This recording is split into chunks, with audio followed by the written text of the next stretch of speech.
Sebelum kamu lanjut menonton, saya ingin kamu menegaskan niatmu hari ini. Pergi ke kolom komentar dan tulis, "Saya ingin berkelimpahan." Bukan untuk saya, untuk diri kamu sendiri, supaya pikiranmu berhenti menganggap hutang sebagai akhir cerita. Karena jujur saja, banyak orang tidak benar-benar terjebak hutang. Mereka terjebak dalam dramanya. Mereka panik duluan, padahal yang mereka hadapi hanyalah angka yang menunggu untuk dipetakan dengan tenang. Mungkin kamu sudah pernah merasakannya. Tidur gelisah, jantung berdegup lebih cepat setiap kali notifikasi masuk. Dan di dalam kepala, suara kecil itu terus berbisik bahwa semuanya sudah terlambat. Saya tahu rasanya. Tapi saya juga tahu satu hal. Kepanikan tidak pernah membayar Rp1 pun dari hutangmu. Hari ini, saya ingin kamu belajar keluar dari pusaran itu. Bukan dengan cerita heroik, bukan dengan trik ajaib, tapi dengan cara yang lebih sunyi, lebih realistis, dan jauh lebih memerdekakan. Tetap di sini, kita akan mulai perjalanan yang tidak memakai drama, tapi memakai keberanian untuk melihat hidup dengan kepala yang jernih. Kalau barusan kamu merasa tersentil, itu wajar.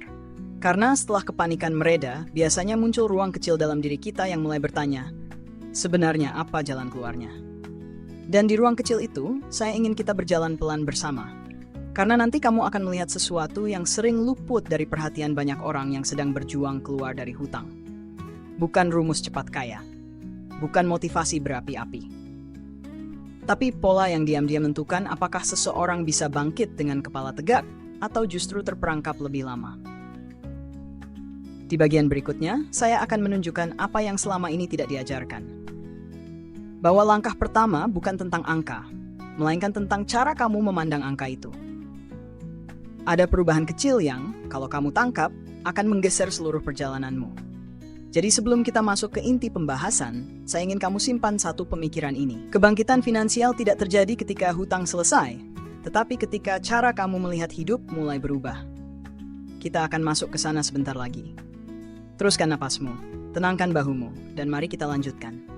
Saat kamu mendengar kalimat terakhir tadi, mungkin ada bagian kecil dalam dirimu yang mulai bertanya-tanya, kalau semua ini bukan dimulai dari angka, lalu dimulai dari mana? Disinilah perjalanan kita mulai berubah arahnya. Karena kebenarannya, saya dan kamu tidak sedang bertarung dengan hutangmu. Kita sedang bertarung dengan cara lama kamu memandang masalah itu. Selama ini kamu mungkin terbiasa menatap hutang seperti menatap bayangan besar di ujung ruangan. Semakin kamu menolak melihatnya, semakin mengerikan bayangan itu. Padahal ketika lampu dinyalakan, seringkali bentuk aslinya jauh lebih kecil dari yang kamu bayangkan. Dan inilah momen pertama di mana langkahmu mulai berubah. Ketika kamu memutuskan untuk menyalakan lampu itu meski tanganmu sedikit gemetar. Karena percayalah, ketakutan finansial selalu membesar dalam gelap. Mari kita jujur. Banyak orang yang merasa terpuruk bukan karena hutangnya terlalu besar, tetapi karena mereka tidak pernah memberi diri mereka waktu untuk duduk, bernapas, dan memisah-misahkan apa yang sebenarnya terjadi. Mereka hanya merasakan kabut, dan kabut itu menutupi semua pilihan.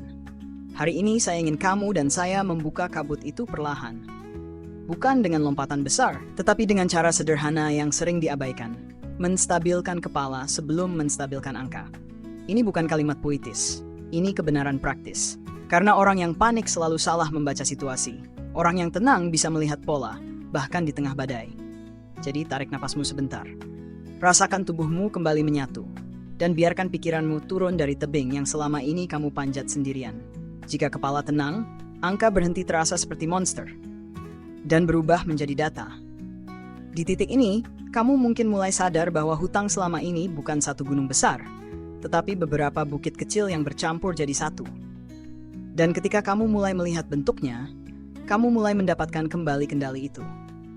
Kamu mulai bisa membedakan mana yang harus dibayar dulu, mana yang bisa dinegosiasikan, dan mana yang sebenarnya tidak mendesak seperti yang kamu kira.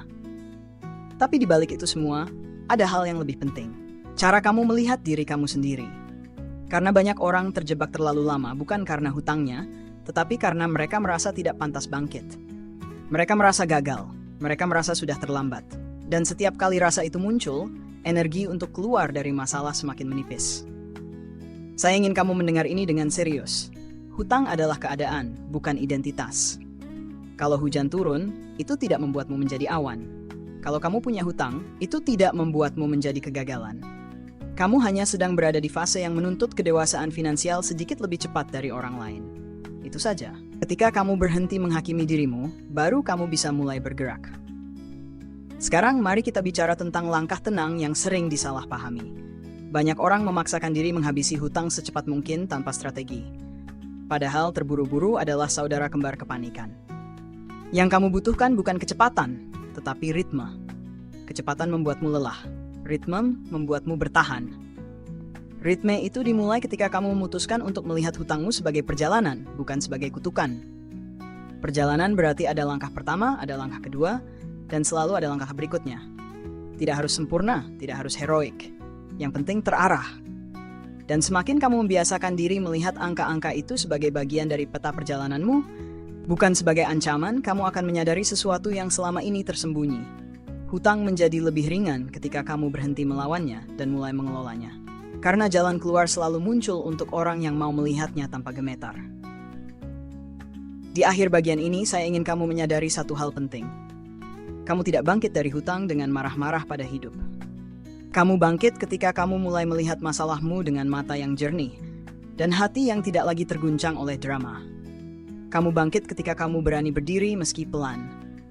Kamu bangkit ketika kamu memutuskan bahwa hidupmu lebih besar dari angka yang menghantuimu. Dan kita akan melangkah lebih jauh setelah ini. Karena apa yang akan kamu temukan bukan sekadar cara keluar dari hutang, tetapi cara keluar dari pola lama yang menahan kamu selama bertahun-tahun. Tetap bersama saya, perjalanan ini baru mulai terasa bentuknya. Di titik ini, saya ingin mengajak kamu melihat beberapa kisah yang mungkin terasa seperti milikmu sendiri. Cerita-cerita sederhana yang tidak berakhir dengan tepuk tangan meriah, tetapi dengan napas yang lebih tenang. Karena seringkali, kebangkitan finansial tidak diumumkan oleh trompet. Ia muncul dalam momen-momen sunyi, yang hanya bisa dirasakan oleh orang yang menjalaninya. Cerita pertama datang dari seseorang yang selama bertahun-tahun hidup dengan pola yang sama. Setiap kali notifikasi tagihan muncul, ia langsung panik, menutup layar dan berpura-pura semuanya baik-baik saja. Reaksinya bukan karena tidak mampu membayar, ia hanya takut melihat kenyataan. Sampai suatu hari, tubuhnya sendiri lelah dengan drama yang ia ciptakan. Ia duduk membuka semua tagihan itu satu persatu dan untuk pertama kalinya melihat bahwa angka-angka itu tidak sebesar bayangan kepalanya. Ia tidak menyelesaikan hutangnya dalam sebulan. Ia tidak langsung hidup tenang. Tetapi hari itu, ia berhenti bersembunyi. Dan dari situlah ritme kecilnya lahir. Ritme yang pelan, tapi stabil, tanpa drama, tanpa mengutuk keadaan. Hanya kesediaan untuk jujur pada hidup. Dan kejujuran kecil itu, pada akhirnya, membawanya keluar. Cerita kedua datang dari seseorang yang terjebak bukan karena hutangnya, tetapi karena ambisinya. Ia ingin menyelesaikan semuanya dalam sekali gebrak. Ia bekerja lembur, mengambil pekerjaan tambahan, memotong semua pengeluaran yang ia anggap tidak penting. Dari luar terlihat seperti perjuangan yang heroik, tapi di dalam ia terbakar perlahan. Sampai suatu malam, di meja makan yang kosong, ia sadar ia sedang mengejar kecepatan, bukan kebebasan. Keputusan itu mengubah segalanya. Ia mulai membangun ritmenya sendiri. Tidak lagi ingin menaklukkan hutang dengan kemarahan, tapi mengelolanya dengan ketenangan. Dan saat ritme itu mulai stabil, energinya ikut stabil. Ia mulai bisa melihat hidupnya lagi. Hutangnya tidak hilang seketika, tetapi kendalinya kembali. Dan kendali itu yang selama ini ia cari. Cerita ketiga lebih dekat dengan saya. Suatu masa dalam hidup, saya pernah merasa terjebak bukan oleh hutang, tetapi oleh pola pikir yang sama seperti kebanyakan orang. Saya merasa nilai diri saya ditentukan oleh angka di rekening. Setiap masalah finansial terasa seperti serangan pribadi. Hingga suatu hari, saya bertemu seseorang yang berkata, hutang itu bukan serangan, itu informasi. Kata-kata itu sederhana, bahkan terasa datar. Tetapi justru karena datar, ia menusuk jauh. Saat saya melihat hutang sebagai informasi, bukan ancaman, saya berhenti merespons dengan emosi. Saya mulai bertanya, apa yang sebenarnya ingin disampaikan angka-angka ini? Dari sana, pola muncul. Pola membawa kejelasan, dan kejelasan membawa keputusan yang lebih baik. Sekarang saya ingin kamu memperhatikan satu hal dari ketiga cerita tadi. Tidak ada yang dimulai dengan keberanian besar, tidak ada yang berubah karena keajaiban. Mereka hanya memutuskan satu hal, berhenti melawan bayangan. Karena ketika bayangan itu hilang, kamu mulai melihat bentuk masalahmu, dan ketika kamu melihat bentuknya, kamu mulai bisa menyusunnya. Perjalanan keluar dari hutang hampir selalu dimulai dari momen sunyi seperti itu. Momen ketika seseorang memutuskan untuk berhenti memperkeruh hidupnya sendiri, dan mulai mengembalikan napasnya. Tidak perlu heroik, tidak perlu spektakuler. Cukup hadir, cukup sadar, cukup berani untuk melihat apa yang sedang terjadi apa adanya. Dan ketika seseorang melakukan itu, pintu yang selama ini terasa terkunci mulai terbuka sedikit demi sedikit. Setelah kamu mendengar cerita-cerita tadi, mungkin ada bagian dari dirimu yang mulai bergerak. Bukan karena masalahmu tiba-tiba mengecil, tapi karena cara kamu memandangnya mulai berubah. Dan perubahan kecil itu, seringkali, adalah tanda bahwa kamu sedang keluar dari pola lama yang selama ini menahanmu. Karena pada akhirnya, kita berdua sama-sama tahu, hutang bukan penjara permanen. Ia hanya fase yang meminta kamu untuk hadir sepenuhnya dalam hidupmu. Di titik ini, saya ingin kamu memperhatikan sesuatu yang sering luput. Kamu sudah lebih kuat dari yang kamu sadari. Jika tidak, kamu tidak akan bertahan sejauh ini. Kamu tidak akan mendengarkan video seperti ini sampai bagian akhir. Kamu tidak akan mencari cara untuk bangkit tanpa drama, tanpa kepanikan, tanpa menambah luka yang sebenarnya tidak perlu. Itu artinya kamu sudah siap. Hanya saja, mungkin selama ini kamu menunggu seseorang memberi izin. Padahal izin itu harusnya datang dari dirimu sendiri. Jadi sebelum kita menutup perjalanan ini, saya ingin mengajak kamu menarik napas sekali lagi. Rasakan bahwa hidupmu tidak pernah benar-benar berhenti, meski kadang terasa berat. Rasakan bahwa kamu masih punya ruang untuk memperbaiki segala sesuatu yang pernah terasa berantakan. Dan rasakan bahwa langkah berikutnya tidak harus besar, tidak harus cepat, tidak harus mengesankan siapapun. Yang penting, langkah itu milikmu. Karena ketika seseorang memutuskan untuk berjalan, meski pelan, meski dengan keraguan yang masih melekat, semesta selalu memberi jalannya. Kamu hanya perlu berhenti menghukum diri sendiri dan mulai memberi kesempatan pada hidupmu untuk tumbuh.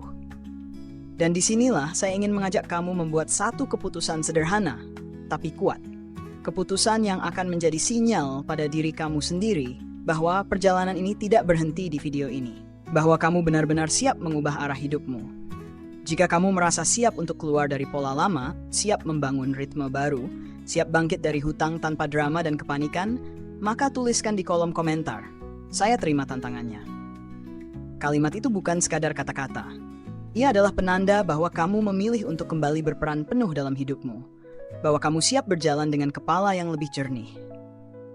Dan bahwa kamu tidak lagi ingin membiarkan rasa takut memutus alur hidupmu. Biarkan komentar itu menjadi awal yang baru. Awal dari perjalanan yang sunyi, stabil, dan jauh lebih damai daripada apa yang pernah kamu bayangkan. Keseimbangan bukan tujuan, tapi cara menjalani hidup.